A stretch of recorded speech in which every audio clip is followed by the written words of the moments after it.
Okay, now I'm going to share my screen again.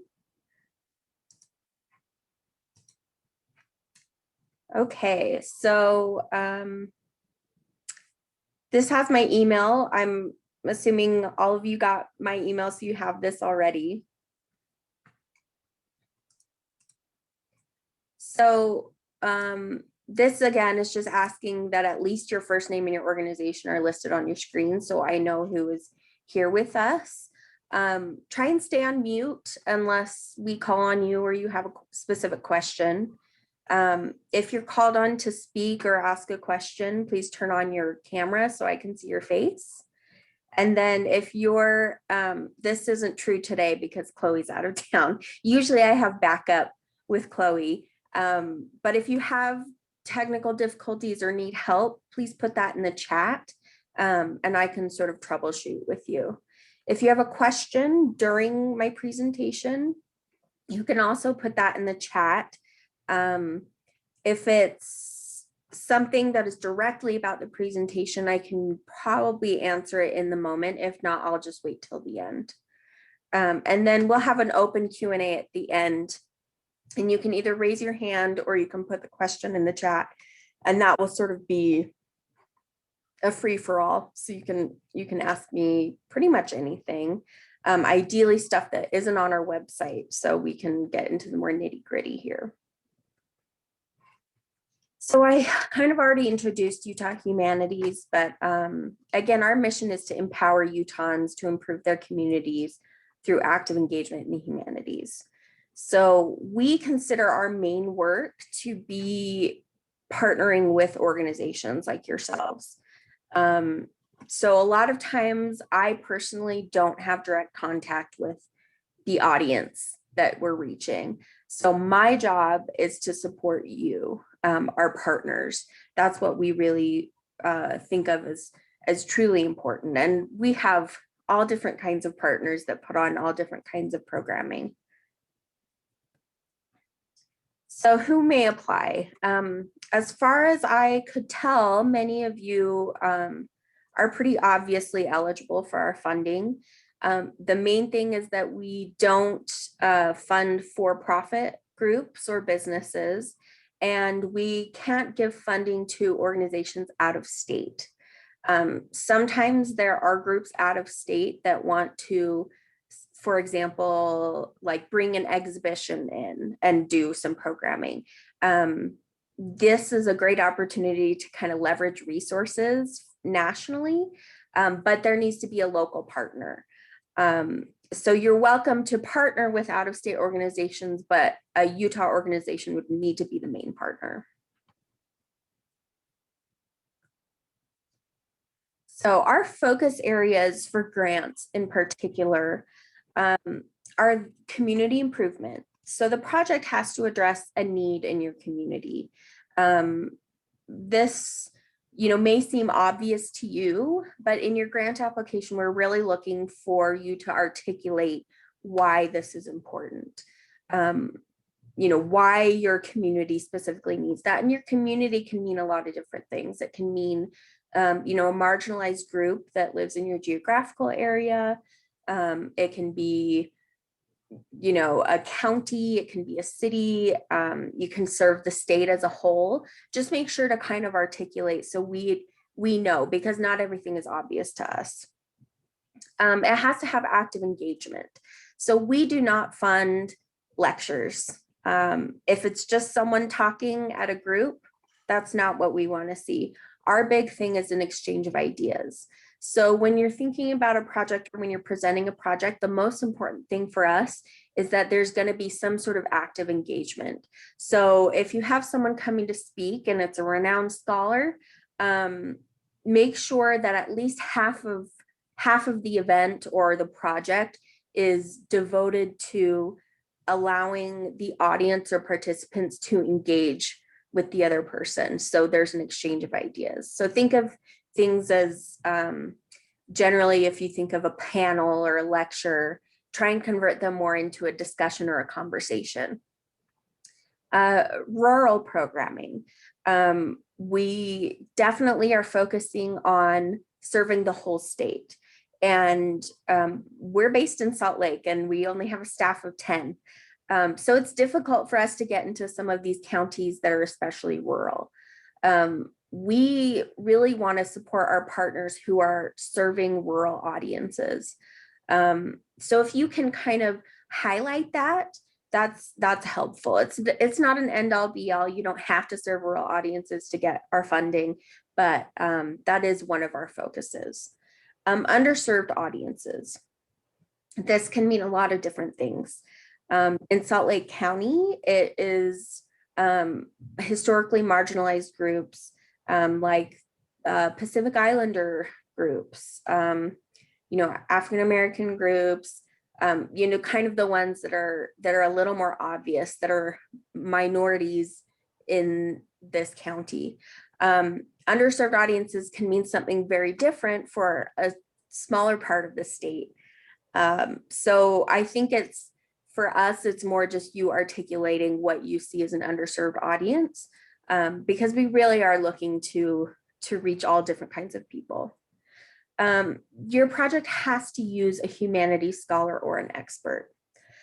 This is continually kind of an issue for people because they're not quite sure what counts as a scholar. So usually this is a requirement that comes from the National Endowment for Humanities. So it's sort of not negotiable on our part because we get federal and state funding from them.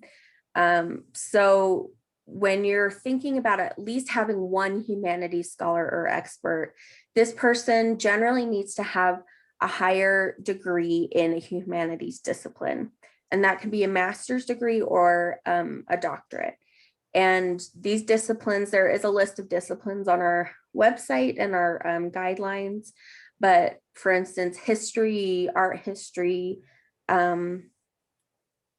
communications, just those kind of general disciplines that you think of when you think of humanities. The exception to that are people who have a long-term experience with a certain population and that expertise. For example, usually this applies to if a group is working with the tribes, the Native American tribes here in Utah. Generally, you can use an elder, a tribal elder, as an expert. I'm trying to think of some other equivalents. One time we did a project on interfaith discussions, and one of the experts was a pastor who had worked with interfaith groups for 40 years. So basically it's gonna depend on you sort of convincing us that they would work as a humanities scholar. Somebody who served their mission in Japan for 2 years is not going to be considered a scholar on Japanese history. We have had that happen before. They cannot be considered a scholar. Finally, a clear evaluation plan. We'll talk more about that later, and a one-to-one cash or in-kind match. Essentially, we have to prove to the National Endowment that we are leveraging our dollars with your efforts. So if you're requesting $5,000 for your project, you have to essentially prove that you are putting in at least $5,000 worth of either cash or time or effort or donated goods into that project as well. So for this, I can talk more about this later as well, but essentially a cash match would be something that your organization is directly paying for in conjunction with the project. In kind can be volunteer hours. It can be if somebody lets you use a space for free, you can kind of estimate what that would normally cost to rent and include that as an in-kind match. Travel, if you have volunteers or a scholar traveling there that donates their travel time and expenses, that can be an in-kind match. So there are a lot of different ways to reach that. The higher the match, the better. But you can also email me and ask me more if you need help figuring out what can contribute to your matching. So the types of UH grants available. Today, we're focusing mainly on the competitive grants because that deadline is coming up, and quick grants because they're pretty similar. The application process is similar. We also offer planning grants, which are essentially capacity building grants for smaller organizations that have not received funding from us before. The idea is that we want to provide support to some of these organizations who can't afford a grant writer, who have a really small staff and haven't written grants before. This money is specifically for people to either maybe pay a consultant to help them write a competitive grant, maybe pay for their employees to go to a workshop on grant writing, that type of thing. So essentially, this is purely for capacity building, not for programming. If you have questions about this, you can also email me. And then we also offer oral history grants. These are sort of very specific grants set aside for people doing traditional oral history. So this isn't going to be, somebody doing short interviews with their grandma to preserve that history. This we do require that this is of a standard that can be put in a traditional collection, ideally at one of the universities in the state. You need to have transcription, you need to have the right equipment, ideally a scholar that can help you kind of put this project together. So this is a little more specific. There are occasionally times when an oral history grant will overlap and may be more appropriate for competitive grant, but that's on a case-by-case basis. So if you have questions about oral history grants, please email me. I'd be happy to chat with you about those. But because those have such different requirements, we're going to be focusing on other grants today. So project formats. Acceptable formats might include panel discussions, book discussions, podcast or radio broadcasts, and virtual topical conversations. When we talk about these formats, again, I want to emphasize that all of these have to have some sort of interactive element. I can also email this slideshow to you later if anybody needs to keep that. But yeah, remember there needs to be an exchange of ideas in any format. So we can't fund lectures.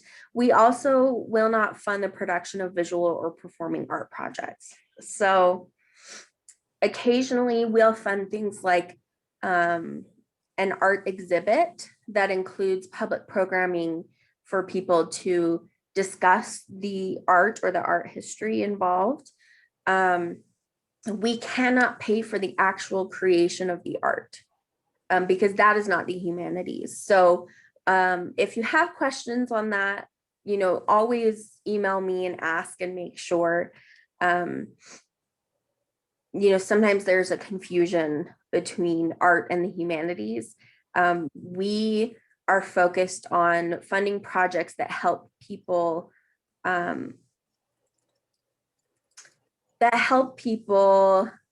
sort of process the things we do to understand the human experience, which includes art, but it needs to go beyond that.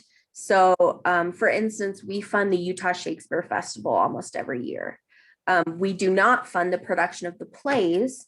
What we fund are their after play discussion groups where they have the actors and sometimes playwrights come in and facilitate a conversation about the content of the plays.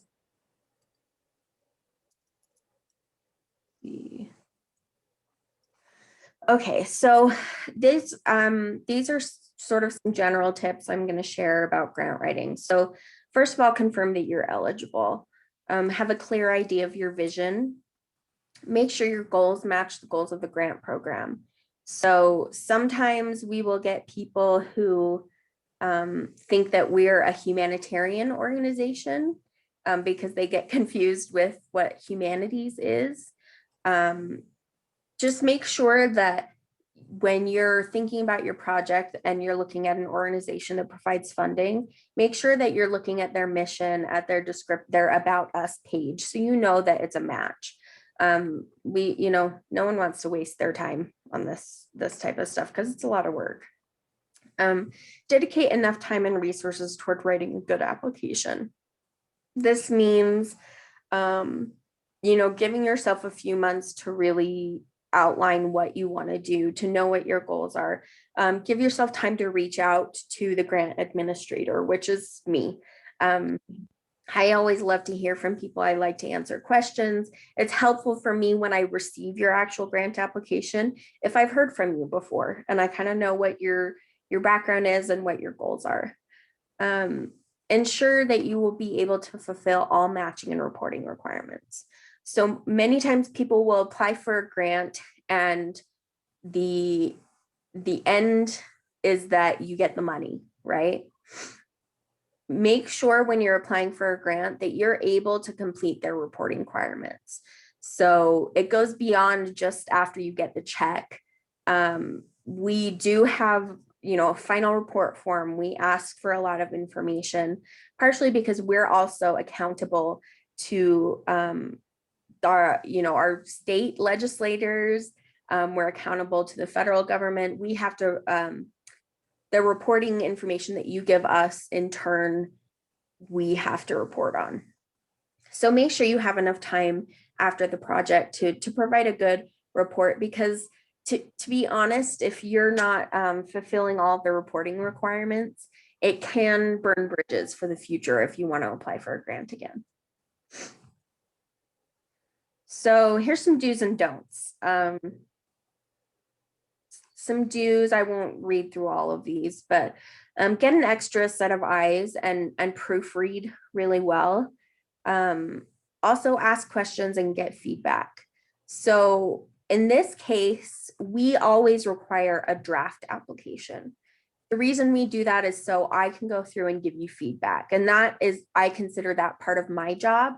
Many granting organizations will accept your grant. You may hear from them a couple months later. You may not. Sometimes it's sort of a surprise. You don't know. You never get any feedback. You either hear whether you got it or not.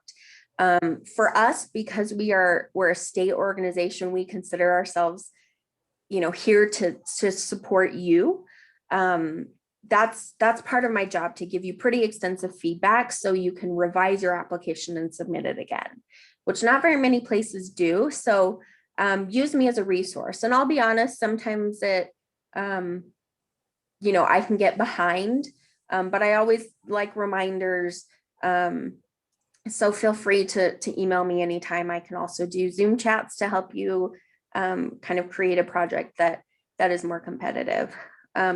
Don't assume the granting organization knows who you are. Many times I'll get a grant application out of the blue. I will have never heard from them, and their grant application sort of doesn't really explain who they are, what they do. If I have to go and Google you, it's not a good sign.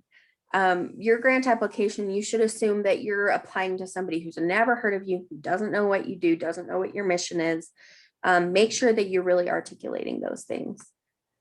Don't wait until the last minute, obviously, but that's easier said than done. No, from me, I know how tempting it is to procrastinate. Don't use the same application for multiple grants.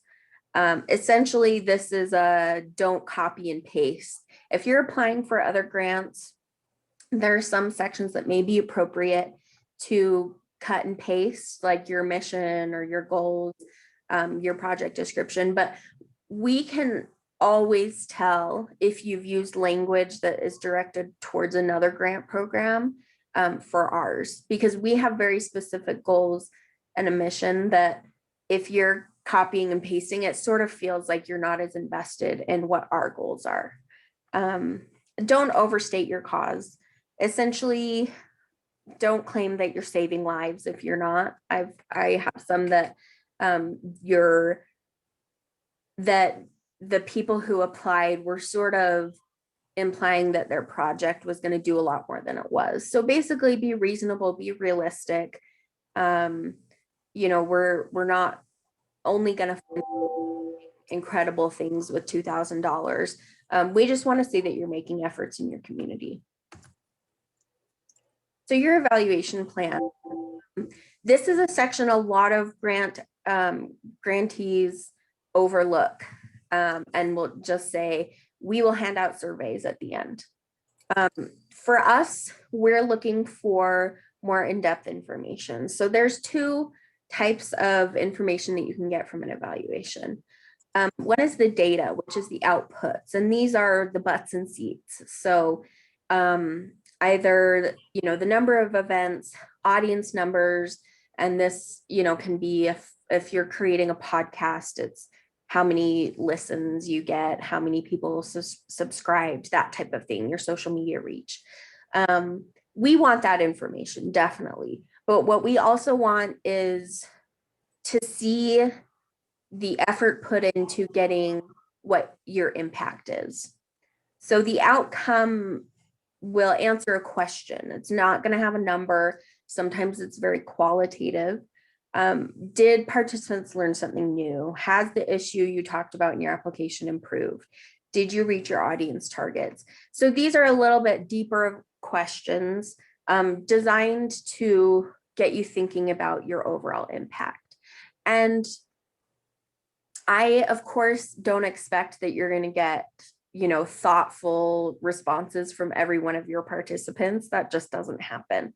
But what we want to see on our end is that you're making an effort to get this information, because that's what we're here. We're here to make an impact. We're here to have some sort of exchange of ideas. And without that information, we don't know how to move forward.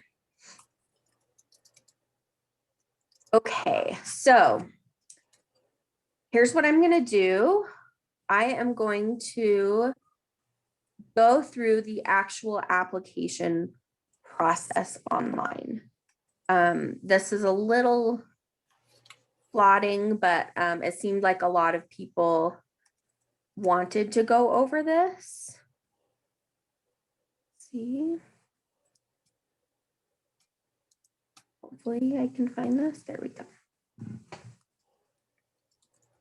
So this is our website. If you go to our main page, if you haven't been on there already, just right up here, there's grants. You can click on that. It'll bring you to this page, which is annoying, but we have to have the landing page.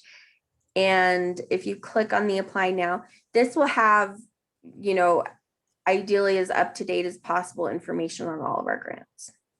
If you scroll down, these tabs will have information on the different types of grants you're going to be applying for.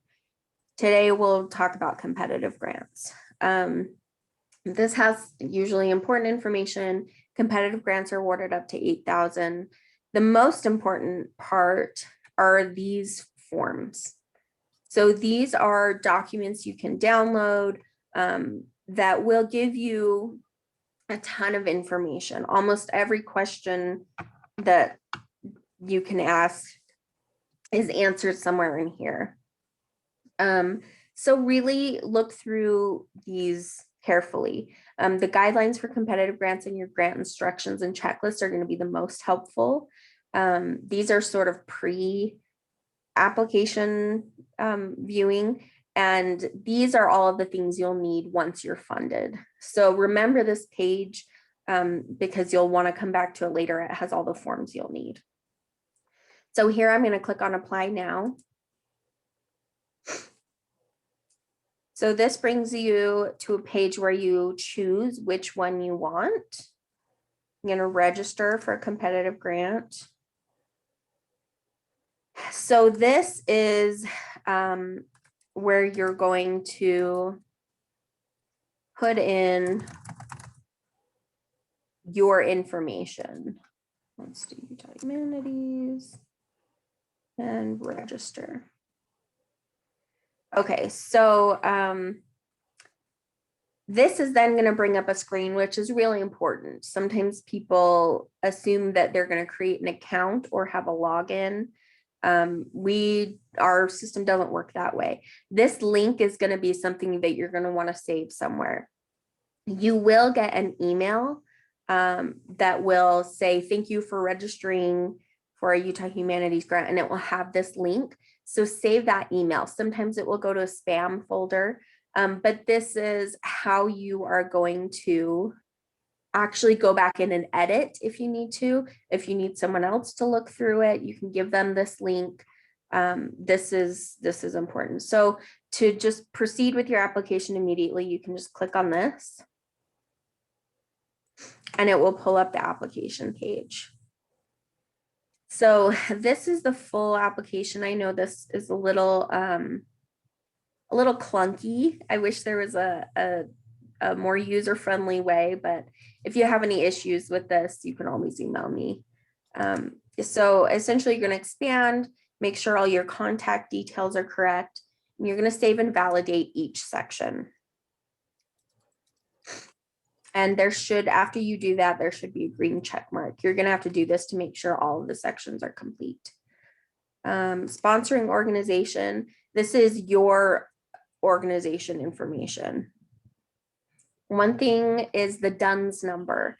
Most nonprofits already have one of these. So, check with whoever has this institutional knowledge. If your organization does not have a DUNS number, this will give you some, click on this green question mark, and this will give you more information on how to do that. So you can apply through this website or call Dun & Bradstreet. It's pretty easy to get this number. I want to say it takes like 48 hours for them to send it to you if you don't have one already. I would guess the majority of you, if you're a pretty well-established organization, that you would already have a DUNS number. And this is required because you would be a federal grant applicant, sorry. You're going to check your organization type. This kind of just gives us a better idea of who you are and what sort of constituents you're serving. Let's see. You're going to save and validate. Then there's the authorizing agent. So this is either your director of the organization. This is the person who's going to officially submit the grant application. So this isn't necessarily someone that has to be involved in the nitty-gritty of the grant project, but it's someone who would sort of authorize you applying for this grant. The project director is going to be the person who is ultimately responsible for submitting all of the forms, for sending us the cash requests. This is going to be the person who is sort of intimately involved with the ins and outs of the project. This can be the same person as the authorizing agent. Sometimes in a small organization, there's, just a few people that are really doing the work. So, okay, the fiscal agent. This cannot be the same person as the project director. I can't emphasize that enough. That is a no-go. You'll have to come up with a different person. This person is responsible for sort of keeping the records, the accounting, making sure the budget makes sense. And they will also be signing the final report form after you report on your budget expenses. Project summary. So this is just a quick snapshot of your project. So make sure your project title is something that, how do I say this, isn't boring. Sometimes it's helpful, especially because we sometimes will share what sort of things we're funding. Make sure your title captures what you're doing, ideally sort of captures what humanities piece you're covering, and sort of makes sense. If someone were to read it, would immediately be like, oh, okay, I get it. That's what this is about. Don't make it too long. Make sure it's palatable. Grant request, obviously we, for competitive grants, the amounts range from $2,001 to $8,000. It used to be $5,000. We raised the limit because who can do much with $5,000 anymore? At least some of the larger statewide projects. This is a brief description. There is a limit of 250 words. So make sure you're just being concise and specific to give us a general description. Proposed start date and end date.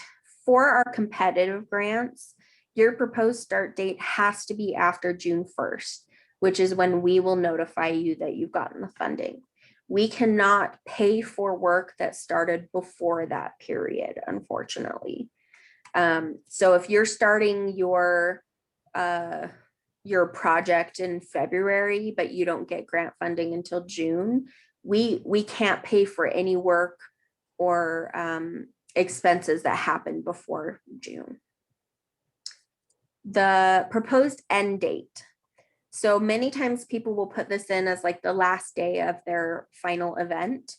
What you should do is your end date should be at least a month after your last event or the end of your project. This is to give you some time to really give us a good report. Your final report is going to take some time. It's going to take some hunting down of information. So give yourself a little bit of time for your proposed end date. Has this project received previous funding from Utah Humanities? If you don't know the answer to this, you can email me beforehand and I can check. We generally have those records. The estimated audience size. So this piece obviously doesn't have a requirement next to it, but it helps us see what your target is for reaching people. The in-person, who knows? This year we may get back to in-person events. We may not. In 2020, we had a lot of web and media events and fewer in person.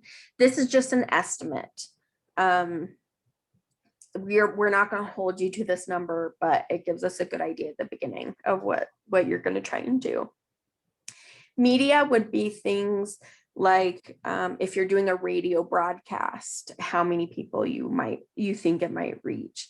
The web would be Zoom events. So like this, if you have a Zoom event and you have 50 participants on there, that would be considered web. And then your target audience. This is important for us. We want to see who you're trying to reach, what your target is. And so some of these are a little outdated. We're working on bringing these back into 2021 with some more specific and specific categories that make sense for right now. But the age range, general, families, statewide, non-urban, I've never seen that before. Usually that just means rural. And then the population. So if you're trying to reach a certain population, make sure you click that. The humanities discipline, you can check all that apply. This is by no means exhaustive, but again, it'll give us an idea of what you're shooting for. Project narrative. So this is something that is often ignored. We give you all of the details that you need to put in there. This includes these headings. We do ask that in your project narrative, you have a heading of project description, and then you have a paragraph describing the project. You have humanities content, community. So make sure you're putting these actual sections in your narrative.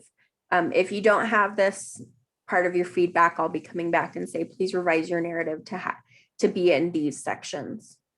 That's going to be the piece that's probably the most important. This is what our board is going to really pay attention to.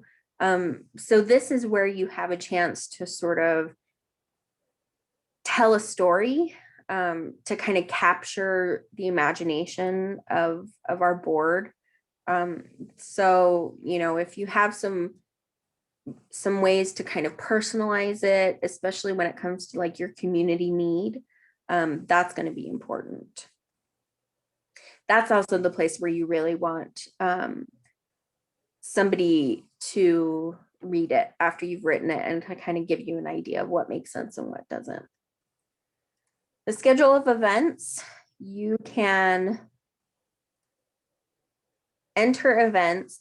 So we ask that for our application, you have at least one planned public programming event. And this doesn't have to be the final event. If you give us a date and the information, you don't necessarily have to stick to it if it doesn't work. But we want to see that you're at least planning a public program.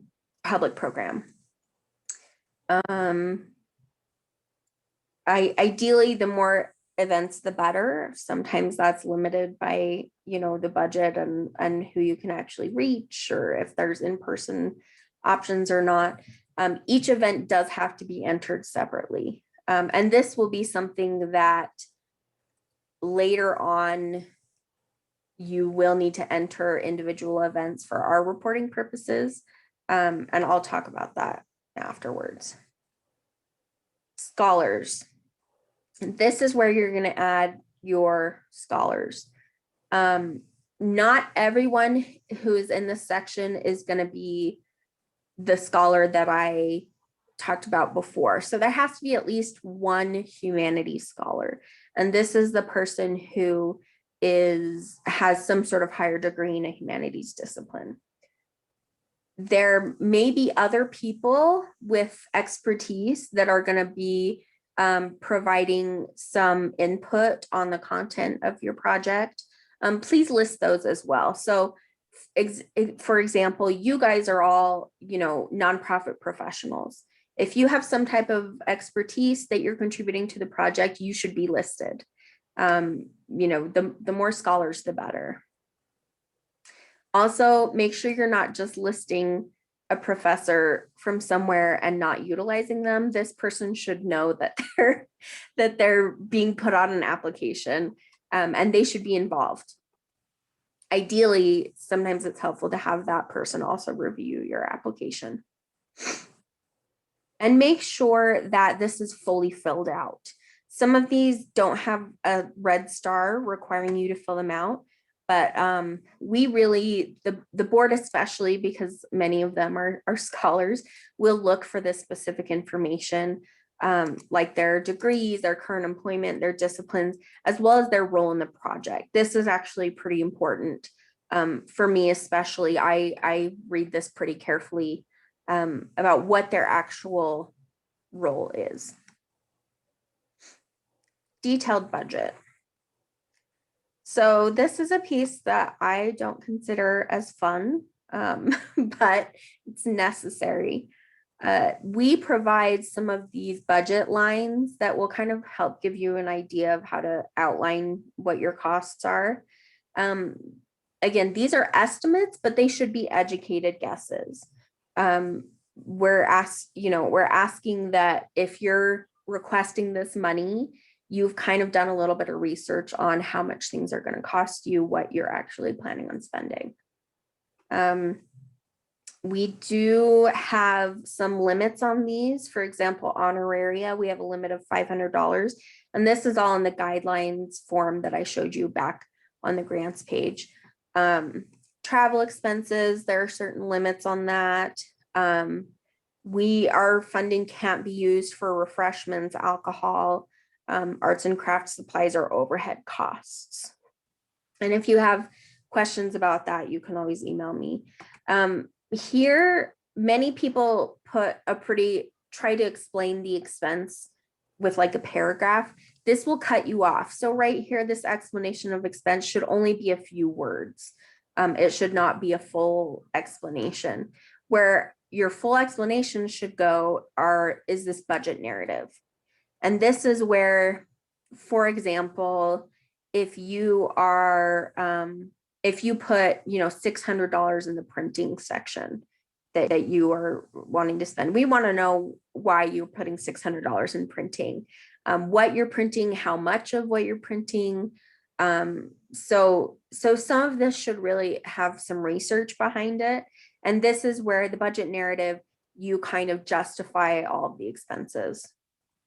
Right here, if you have, so say you are requesting $8,000, but your total budget for the project is $20,000. We want to know where the rest of that money is coming from. We want to know that you're going to be able to pull off this $20,000 cost. So we want to know where your sources are. If you have other funding sources, other grants, private donors, we obviously don't need to know their names, so you can just list private donor here. But your additional sources should add up to the total cost of the project. Additional material, this doesn't often get used. They're not required. Occasionally, one example where this would be used, where you'd want to upload a file, is, for instance, we had, Thanksgiving Point was doing a project focusing on tribal youth around Utah, but they, as far as we could tell, they didn't have any contacts with the tribes to work on this. So we asked them for a letter of support from their organizations, from the tribal elders, something. So we knew that they were basically legitimately having the populations they were working with, that they had a vested interest in the project. Otherwise, there aren't a lot of other things that you need to put in here unless you feel like it. The other thing is, so these have to be PDFs.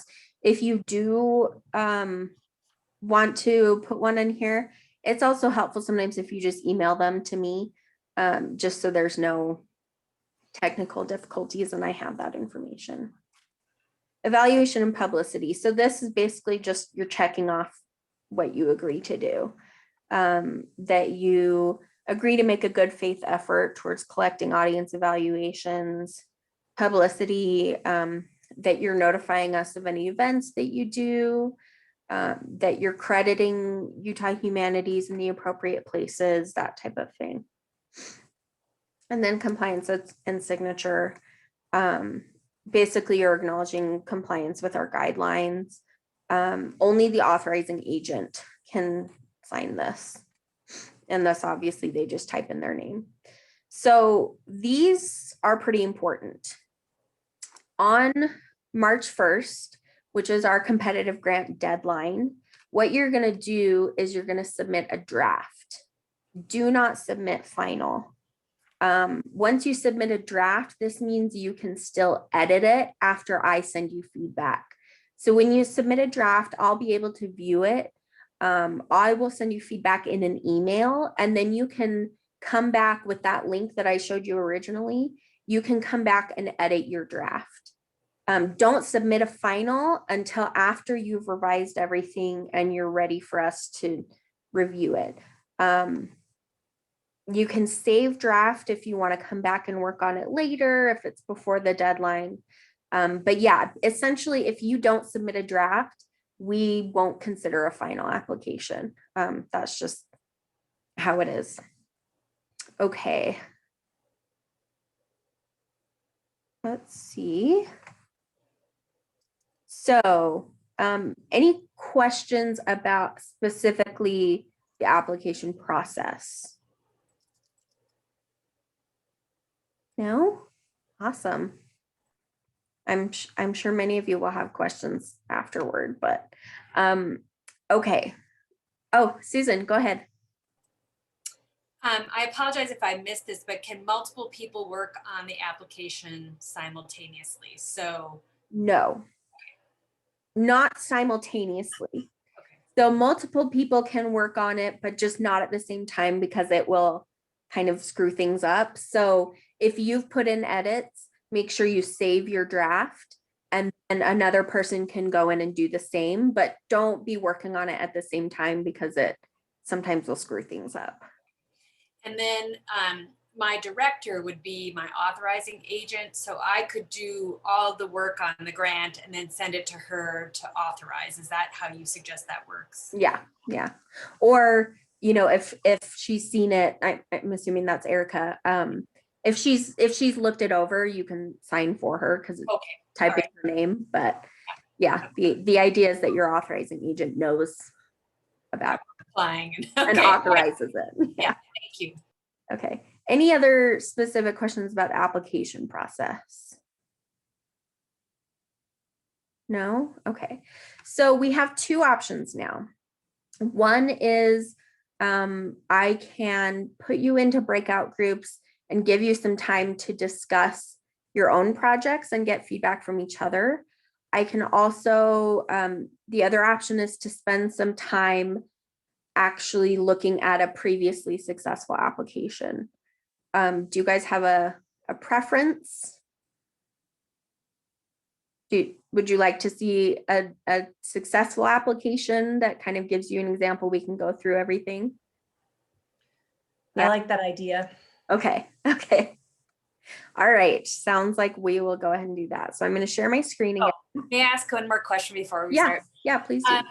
Because everything is still sort of in flux for us with COVID, and we don't know if things are going to be virtual or in person, I guess I have some questions about how good of a draft do you expect from us, and how sort of anticipatory our programs can be.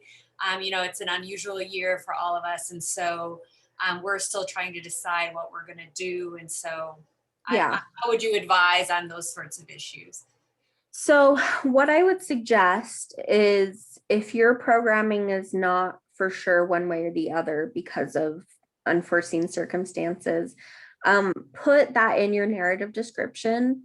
Say, have a contingency plan. So you can say, for now we're hoping that we will have these in-person events. If not, we will, we have a Zoom account. We will plan on doing this virtually, that type of thing. For us, we're here to support you. We know things happen.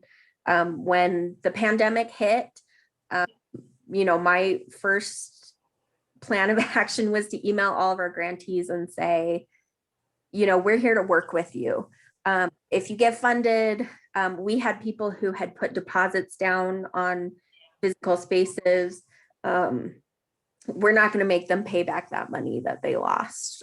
So yeah, it's more just have some sort of contingency plan, but know that we're here to support you, and things can change so fast. So it's mainly just a matter of communicating with me. So would you suggest in our draft that we sort of make notes to you just so that you sort of see where we're trying to get, and Yeah, we may get there in April, but we may not be there in March, that kind of. Just be transparent. Just say this is what we're planning. If this doesn't work, we want to try something different. But yeah, like I said, things change all the time. Sometimes you have panelists drop out or an event get canceled because of a snowstorm or whatever. So yeah, in your draft, you can put in notes to me. But like I said, the board is going to be looking at these, and they'll want to see your contingency plans too. So yeah. And I have to leave to go to another meeting at 11, but thank you so much. Okay. Yeah, no worries. Good luck, everybody. And I have access to faculty in the College of Humanities at the U. And so if people ever need me to, be a go-between, I'm happy to. That's so nice. So let me know. But anyway, good to see everybody. Thank you, Susan. Okay, so I am going to pull up this grant application. Okay, can everybody see this? Okay. Okay, so this is an application from 2019 that came in and actually needed very little revision because they were so thorough in their application. This is the Japanese American Citizens League. Immediately in their summary, they kind of introduce who they are and what they're proposing. They brought a photographic exhibit from LA to Salt Lake, to the Little America, and then had some events at the public library. But they brought the photographer to come, and this was all about Japanese veterans from World War II. So it was an incredibly powerful project that I really enjoyed. But their application, so this is what we see when you input all of your information. We can download a PDF. So these are all the sections that you're going to input. So budget summary, there will be another budget piece at the very end, but this is their narrative. And I'm just going to give you a few minutes to actually read through this because it is such a great example. So maybe you can give me a thumbs up when you're done reading this section, and I'll scroll down.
Okay. So that's a project description, and you can see they introduced all of the organizations that would be involved. They gave you a description of what was actually going to happen, a little bit of history. They introduced why this is important. Basically, this project description should at the very least include the who, what, why, where, when, and how. But it also kind of it invokes the humanity piece of it. Why this project is important and why this project will reach people. They give a schedule of event details. This one may be a little more specific because they came in already knowing exactly what they were going to do. Sometimes people have projects where they have an idea of what they want to do, but it's not this well planned, and that's okay. We just want as much detail as possible. So this one, I don't know if we need to actually read the whole thing,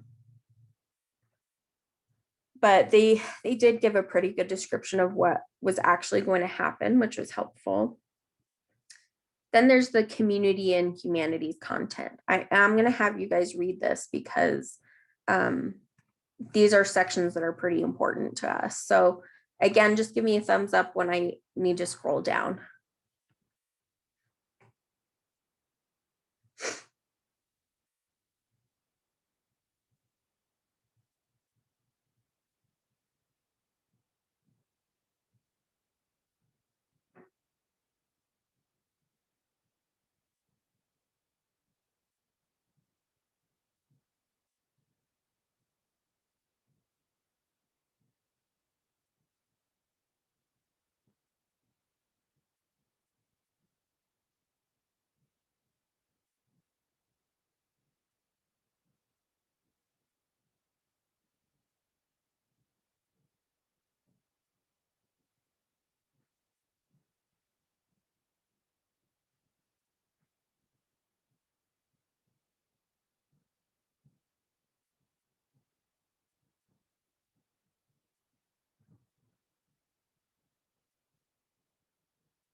Oops, sorry.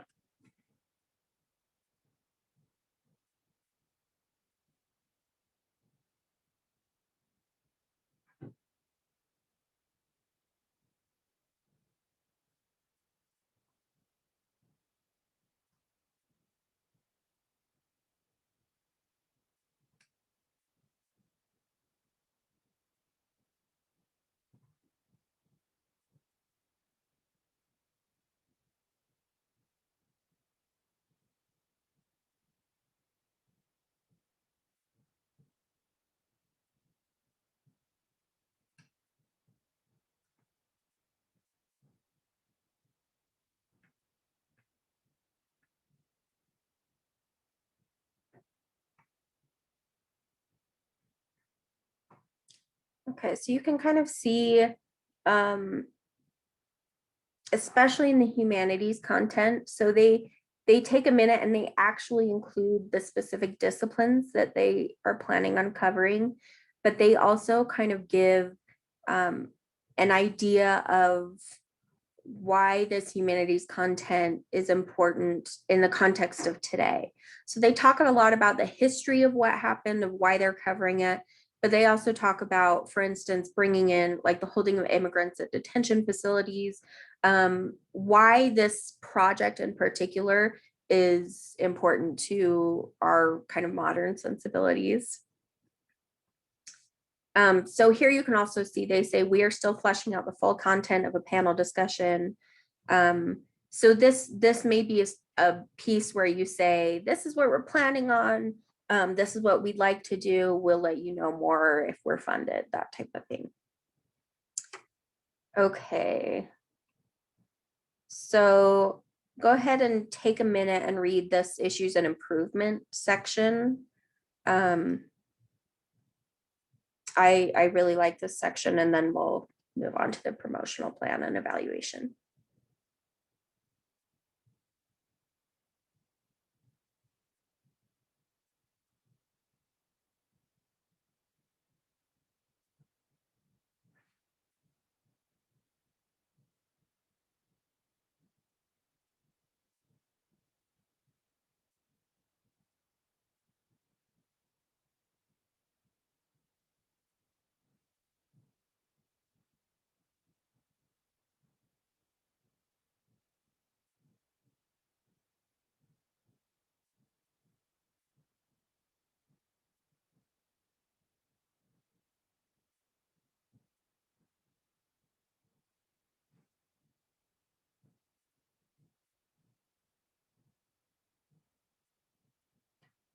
So what I really enjoy about this piece is how kind of personal they make it. I mean, we know they've already kind of mentioned how this is a bigger issue nationally, but then they talk about, their national youth chair. They talk about a well-known local radio DJ, saying that a really important piece of our history is not very well known here, and how that can affect what we're doing now.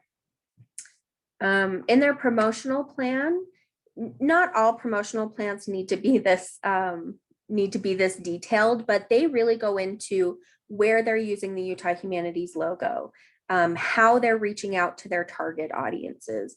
They're talking about, their community calendar posting, flyers, postcards, listserv. The more detailed the better, because it gives us an idea of how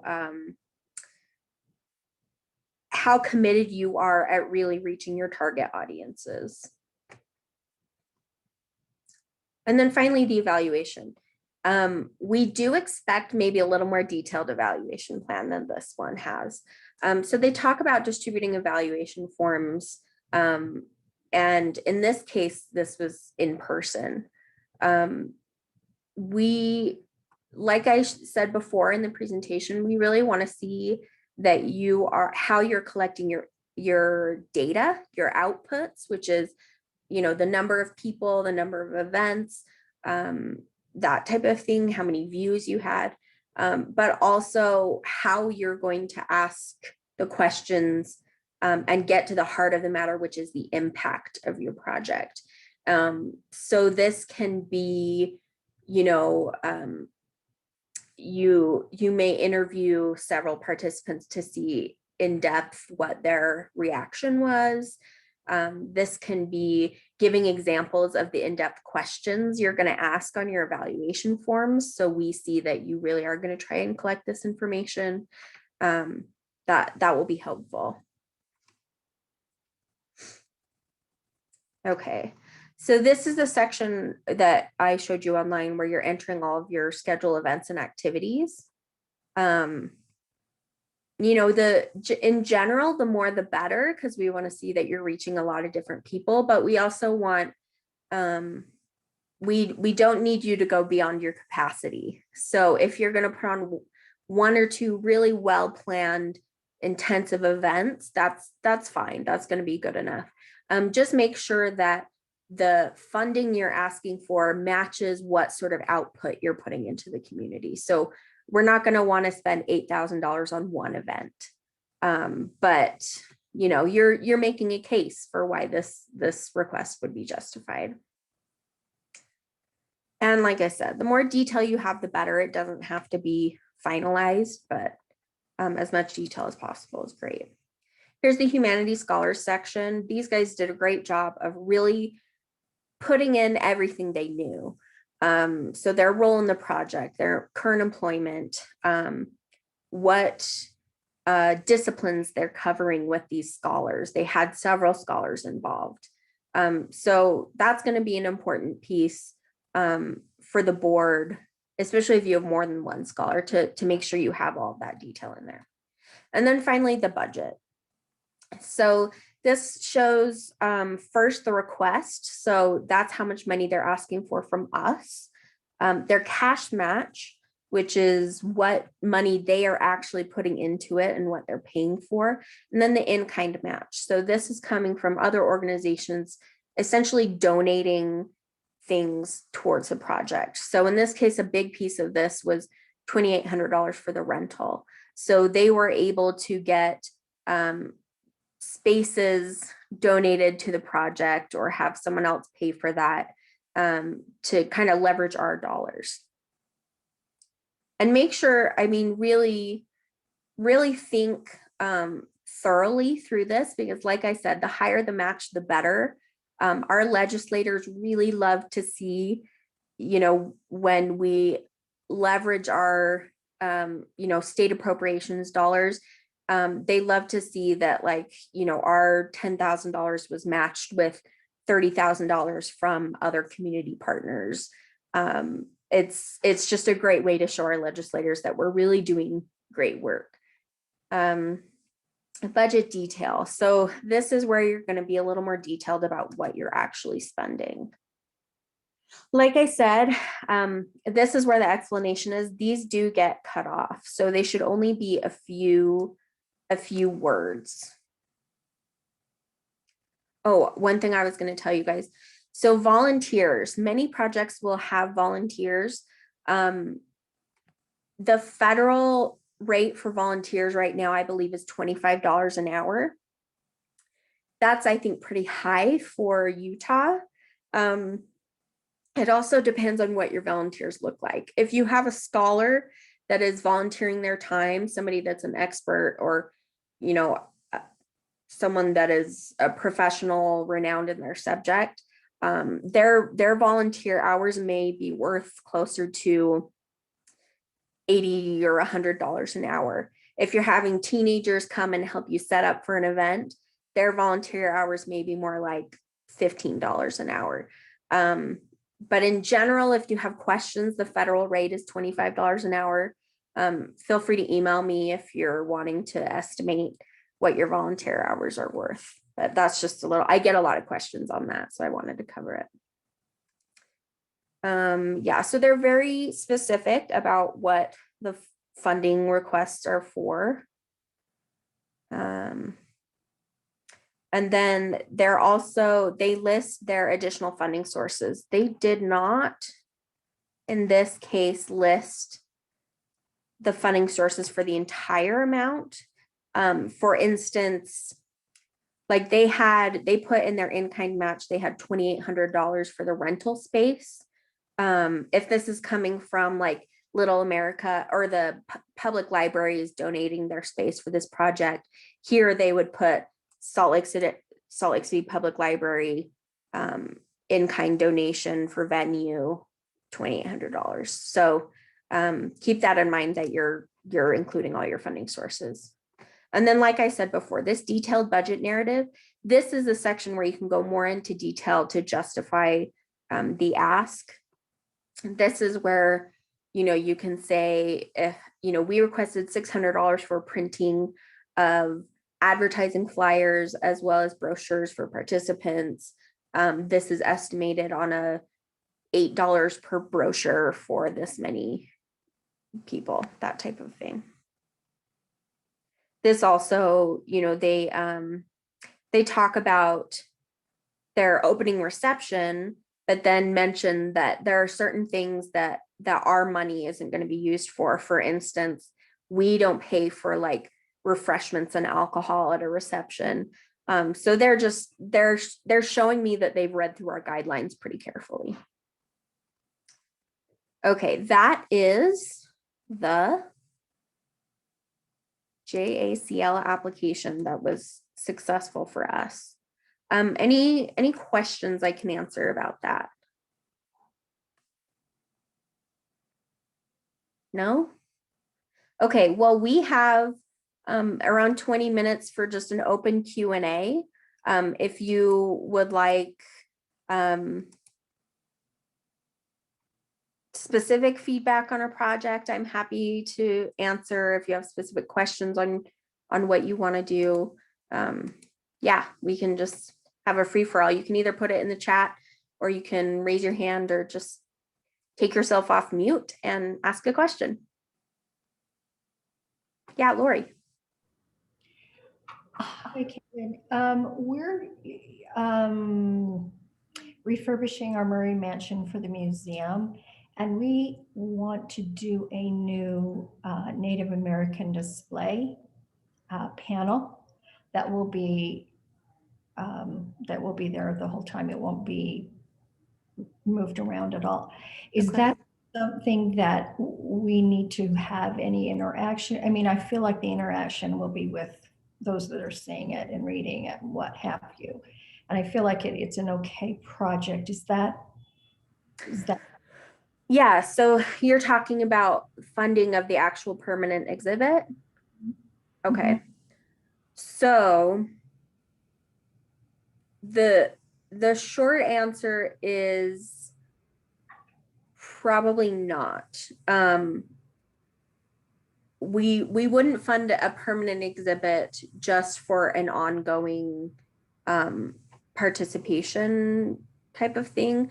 We really want a stronger application would be, we're putting in this exhibit and we're going to have an opening event where we have a historian coming in to talk about what's in the exhibit and a conversation about, why this is important for Murray City. That would be something that we could contribute to. In general, like we've had applications from like children's libraries to help them pay for kind of like refurbishments or redoing a section of their library. We can't generally fund those. Does that answer your question? Yeah, so then we have another room that we're going to be, it's going to be sort of a diversity room that the exhibits will change, which we certainly can have somebody come in and, during the, would that fit better? Yeah, that would definitely be fine. I think for us, we want some sort of, it needs to be a new project for which the work has sort of a period of time that we can evaluate. So if you were to do, sort of a changing exhibition, and for 1 year, you're going to have some type of exhibit with events planned, you could do a full year grant where you said, we're putting together these the theme is diversity for Murray City. These are the event, we're going to do a once a month event talking about a different piece of the exhibit, for example, that would be definitely eligible for one of our grants. But we need to have some sort of event. There needs to be some Uh-huh. type of planned interaction with your audience that you can evaluate. Okay. Okay, that makes sense. So that's the easiest way for us to get that information is through events. There Okay. may be ways to be creative about that, and if you have other ideas, you can always email me. But yeah, that's generally the way we get the information for those interactive pieces. Okay. All right. Thank you. Thanks. Anyone else? Questions?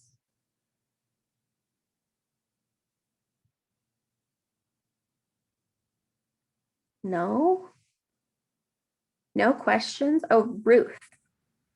Sorry, I couldn't find the raise hand or the Oh, that's okay. mute. So if we're looking at a couple of different projects as possibilities, but one of them would require community support. Well, there'll be an application process that will start before June, but none of the events will start until after June.